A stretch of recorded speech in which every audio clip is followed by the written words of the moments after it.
Mesdames, Messieurs, peuple congolais, chers membres de la diaspora, je vous informe que l'enjeu de cette vidéo d'intérêt général est géopolitique sous-régional relatif au risque d'instabilité, d'implosion et ou de chaos qui se dessine en République démocratique du Congo avant et ou pendant les présidentielles de 2028, dont les conséquences politiques et humanitaires risquent de perturber plusieurs pays d'Afrique centrale et ou équatoriale.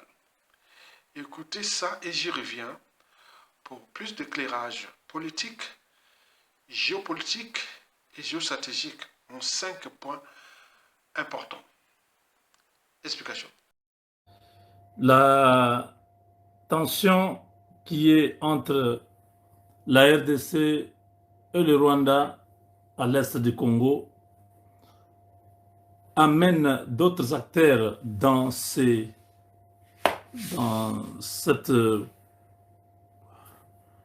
configuration des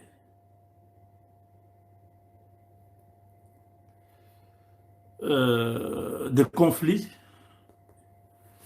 cette configuration d'escalade. Les armées burundaises sont sur le sol congolais en train d'aider la RDC à se défaire de son ennemi. Mais comme nous l'avons dit, l'armée congolaise, je vous ai plusieurs fois dit ce que nous a beaucoup fait de la peine. L'armée congolaise a été piégée par ce démon de trahison, de détournement, de corruption, tous ces antivaleurs qui gangrènent notre armée, a finalement fini par fragiliser celle-ci en nous imposant un rythme qui fait aujourd'hui beaucoup de mal à la République. L'Est du Congo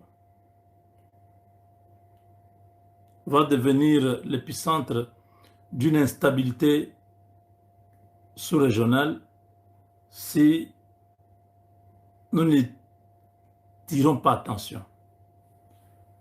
Le président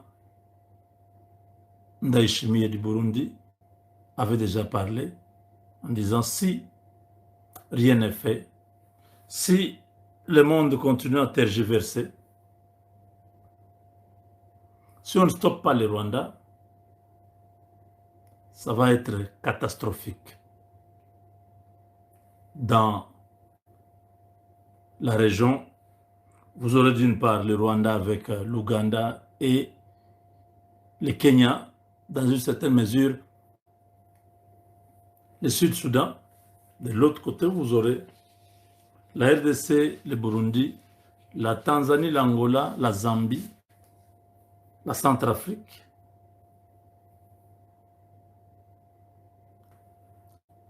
Cette guerre, qui est une guerre par procuration que le Rwanda a menée sur le sol congolais, est en train de prendre une autre dimension. L'Angola est favorable à la demande de la RDC. C'est vrai que les hommes du politique Kanambe, Paul Kagame, sont en train d'envoyer l'argent aux députés et sénateurs angolais pour qu'ils ne puissent pas voter.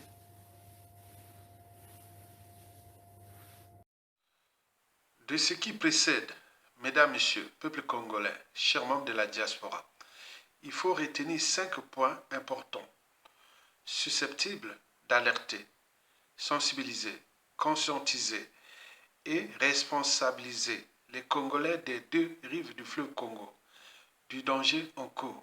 Explication. Le premier point sur 5 est anthropologique. En effet, nous les Bantous d'Afrique centrale, on a historiquement des gros soucis. 1. Avec l'ordre, c'est-à-dire on est incapable de structurer, d'organiser et de manager le bien commun. 2. Avec l'intérêt général. 3. Avec le courage. 4. Avec la culture du bouc émissaire et de la faute qu'aux autres. 5. Nous sommes une mosaïque de tribus et ou de groupes ethniques, chacune avec ses intérêts particuliers et partisans, qui nuisent gravement aux fondamentaux même de l'État et au bon fonctionnement de l'État, à travers les administrations, des institutions, des différents pouvoirs.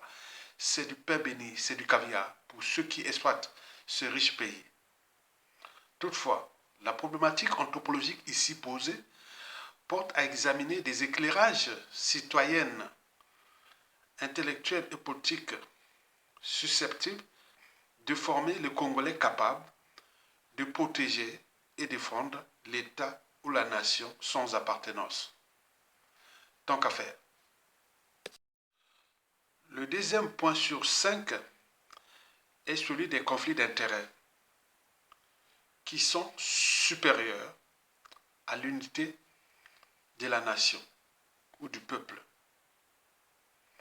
En effet, au Congo, Kinshasa, comme en Afrique centrale, les conflits d'intérêts sont supérieurs aux enjeux même de l'unité nationale. Or, l'unité nationale ne se décrète pas, c'est comme la confiance. Elle se construit au gré des épreuves. Or, en République démocratique du Congo, par exemple, depuis la chute de Mobutu, en 1997, le Congo RDC n'a jamais connu de paix.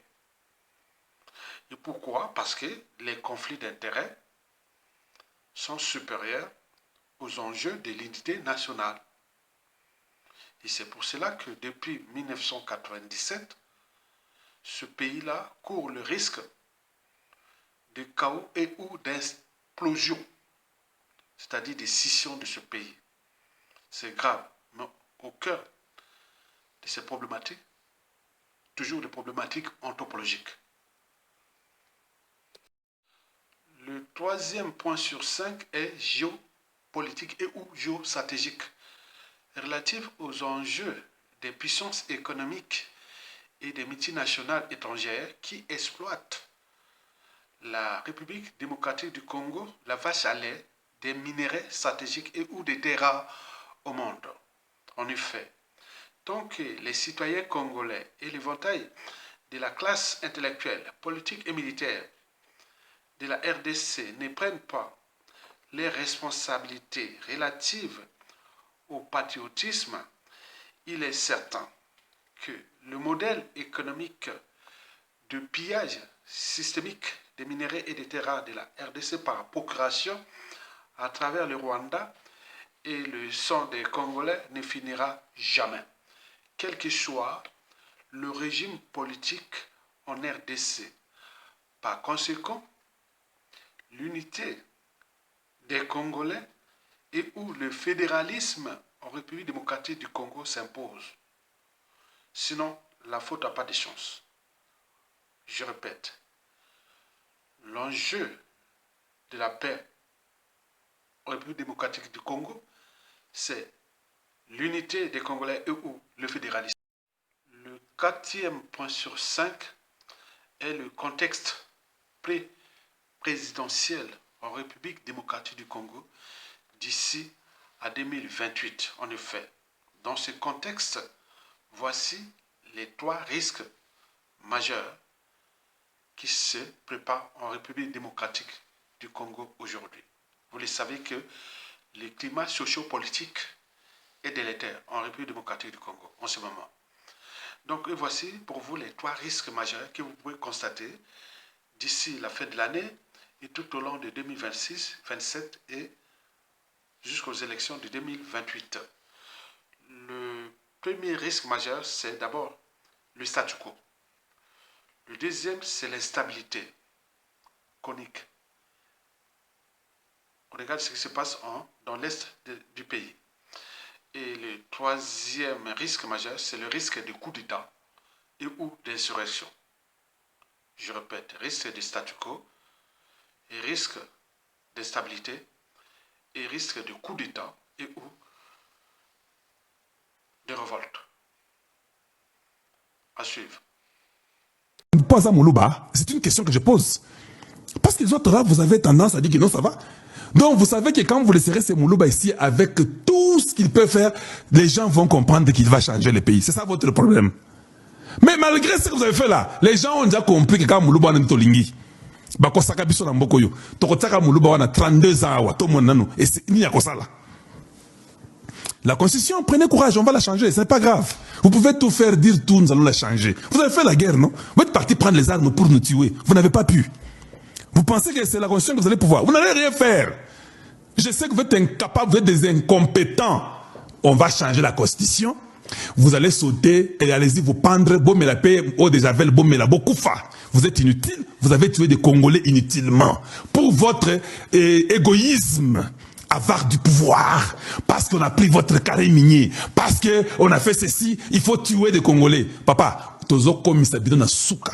Comme vous avez voulu que lui ne dirige pas, nous allons tout faire pour que lui dirige. Jusqu'à ce qu'il va se fatiguer. Il faut que Tshisekedi lui-même vienne nous dire que non, on a l'embi nangai. S'il faut qu'on prenne sa photo, comme on a fait au Cameroun avec Paul Biya, c'est la photo qu'on fait la campagne. Nous allons prendre même seulement l'ombre de Tshisekedi. Même la photo, on dit non. Nous voulons quelque chose de nouveau. L'ombre, on dit aux gens, faites l'effort, allez-y convaincre les Congolais. Lui, il est en train de faire les choses, les gens sont en train de voir. Les gens, ils ne sont pas bêtes. Quand tu fais tellement bien, les gens diront que non, alors qu'il reste d'abord. Au lieu seulement qu'ils se battent contre les ennemis, lui construit même, il fait même l'effort de construire. Et il construit quoi? Les universités. Caca! Il ira où? Qui es-tu pour la lever? Je pose la question. Vous êtes venu avec les armes pour nous tuer, vous avez tout fait. Et vous ratez. Nous allons vous hanter, ou bien nous allons vous poursuivre. Lui, il reste là-bas. La constitution, on va la changer, ça ne dépend même pas de vous. Vous n'avez aucune force, vous n'avez aucun pouvoir. Oui? Nganda lobby.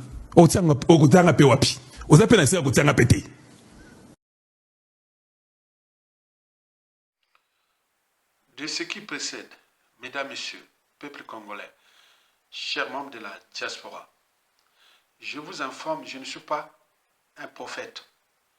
Je ne suis qu'un intellectuel, je ne suis qu'un visionnaire. Donc j'analyse à partir des faits historiques et d'actualité.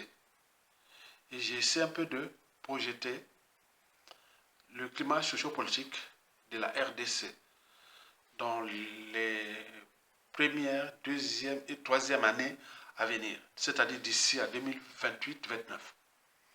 Et voici ce que je pressens de ce pays d'ici à 2030. La première perspective surtout, c'est que risque de statu quo. On est bien d'accord? Ben oui. Donc Félix Tshisekedi va peut-être se représenter ou non, on ne sait pas ce qui se passe. Donc risque de statu quo et d'instabilité. La deuxième perspective sur trois, c'est le risque d'implosion du pays en plusieurs États, surtout dans la partie de l'Est. Et la troisième perspective, c'est le fédéralisme.